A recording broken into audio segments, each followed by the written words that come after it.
Demystifying Jaime Lannister. London Nikolaj Coster-Waldau was charmingly elusive when we asked him if he was pleased about the full character arc and 8 seasons spanning journey of Jaime Lannister, the character he plays in both Game of Thrones. Who knows if it's an end, or just a new beginning for Jaime?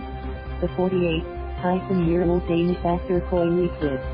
The potentially spoiler-baiting question prompted Jerome Flynn, Bronn, who was seated beside Nikolaj during this interview, to chuckle, and tell us, "Clever. You were trying to get something there?" Yes, the entire cast of Go has been particularly careful about not spilling crucial details about the show's 6th, 8th and final season, which debuts exclusively on HBO and HBO Go tomorrow at 9 a.m., with the same day encore at 10 p.m. elsewhere in another function room. When a lovely Stark was asked by a journalist the same question, she was quoted as saying, "We'll all probably die." To which another affable Stark responded with caution, "Or not."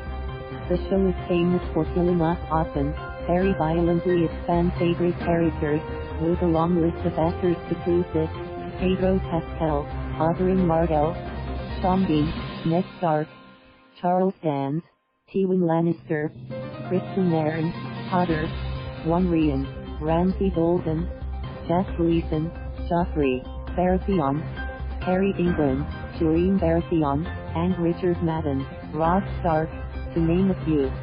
But the difficult choices they make are just as heartbreaking, like deciding to finally leave his twin sister lover Cersei, Lena Headey, for the first time and, perhaps, for good.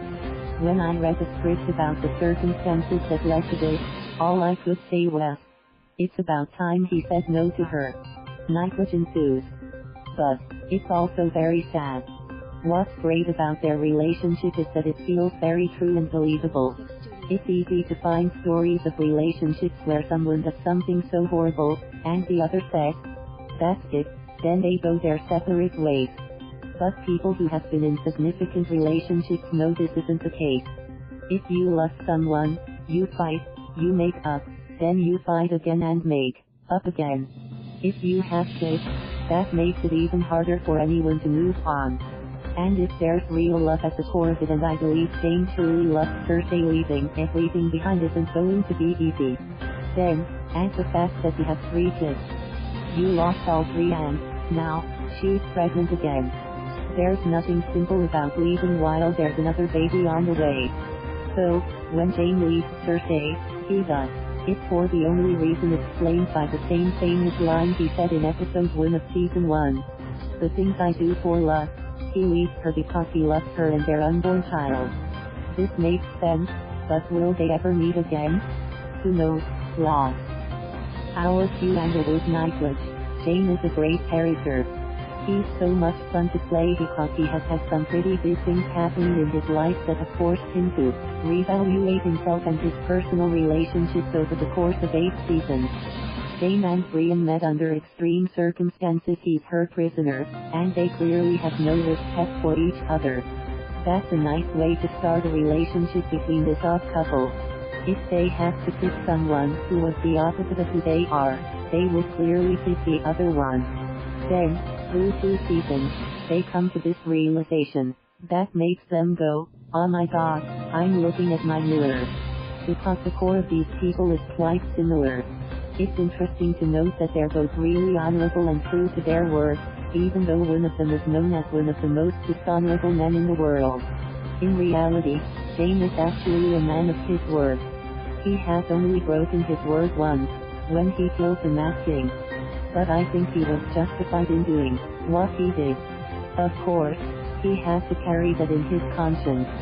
With Brienne, there's an attraction, as well, which is so unlikely for both of them. They can't really accept it, and they clearly don't know how to act on their impulses, because who would have thought of something like that to happen? It was a tough, long shoot, and every actor worked more days than they had ever done in any season. The scripts were great, and I can't wait to see them realized on screen. But shooting them felt like going through something in life, and you say, "This is going to be so hard and I'll feel miserable." But you do those scenes and realize how much you love what you do. It's the greatest job in the world. It's exciting, even when the situation gets so tough, or if the weather becomes very cold. The skill, quality and expertise of everyone involved made it exhilarating to just be a part of the whole thing.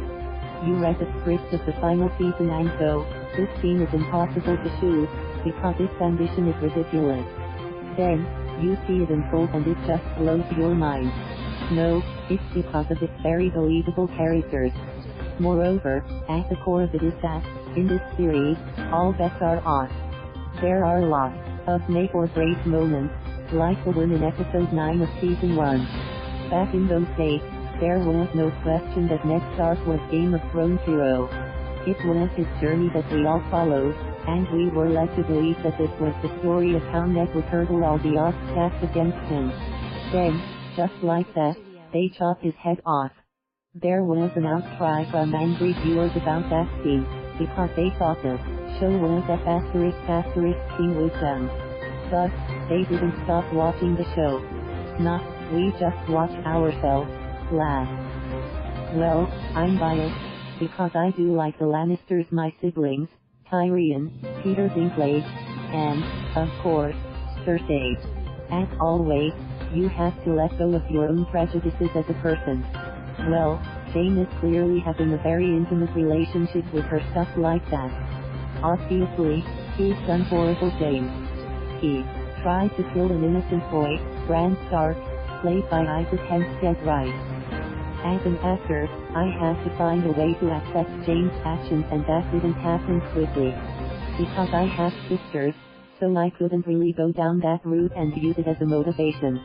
Look, I have been attracted to women I shouldn't be drawn to, so that was something I could use. Like, when I was young, I had a great friend who had a beautiful girlfriend. She was extra nice to me, but I knew she was off limits. So, in the beginning, you just say, what if *** king did. Then, you realize later on that he isn't all that bad, after all. There was a good reason for Jane's contentious actions. Will any of us ever redeem ourselves? Last. You have to watch the show. I'm not giving you an answer, mate, last. Thank you for watching. Please subscribe.